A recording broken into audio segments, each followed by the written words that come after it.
Hello, Nadia. Let's go ahead and take a look at your composition. Okay, Flippin' Foods Fred makes his way to the beach. Awesome, I love it. Really cool. The pizza surfboard is a great idea. Okay, good job. Composition looks fantastic. Nice movement. Good sense of depth associated with the background as well. Nice movement. Great focal point. Um, it's got a high degree of unity. I think the background image adds a lot of meaning, and I think that it unifies the composition considerably in that it makes sense. It's telling a story. It's developing a narrative. So that's fantastic. Okay, as far as execution goes, we're at 8 by 10 at 300 ppi, right? Let's check. 8 by 10 at 300 ppi, excellent. All of your layer masks are active, so that's fantastic. Showing good proficiency there. One thing I'd like to see is I'd like to see you start adding individual adjustment layers clipped to these individual layers. For example, you can enhance a lot of different things here just by adding a different adjustment layers to them. So try that. Like I think this right here, I'm going to command click that to bring that layer up. Okay, that's the Sunday copy.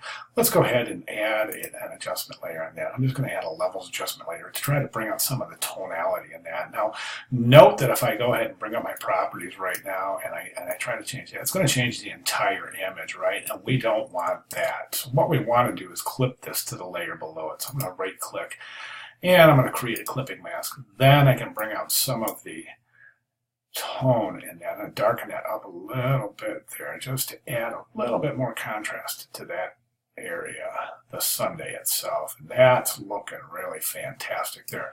So you can actually add layer adjustments to any layer that you want to enhance in the composition itself. And note you can also mask an adjustment layer. For example, let me just overdo this, okay? I'm going to really overdo that so you can see. I can go into the mask itself, click on that mask, and I can come with my paintbrush, and let's increase the size of that paintbrush. But as you can see, we can go ahead and let me just bring black to the foreground. We can remove parts of that shadow. So you can definitely, work with you can work with the layer masks in it, and there's a lot of power in there. You have complete control. So try that with some of your different elements that create the composition. All right, fantastic job. Drop shadow, or the cast shadow, I should say, looks great. But there's one thing that doesn't make sense. This is a kind of a water mist area, right, where this is the wave itself. So it doesn't make sense that this has a shadow. I would mask that shadow out of there. These are great back here, shadow on the water. Maybe even lighten that up just a touch, just a little bit, because you're right, shadow on the water wouldn't be as dark.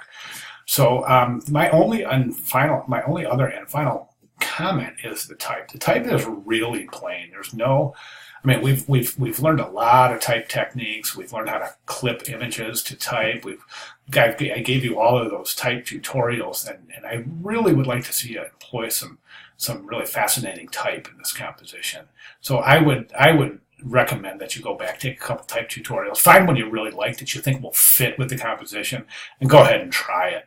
And I think you'll be really super pleased with the results. So, all right, fantastic job. If you've got any questions, please let me know. I'll be glad to clarify anything. Thank you very much.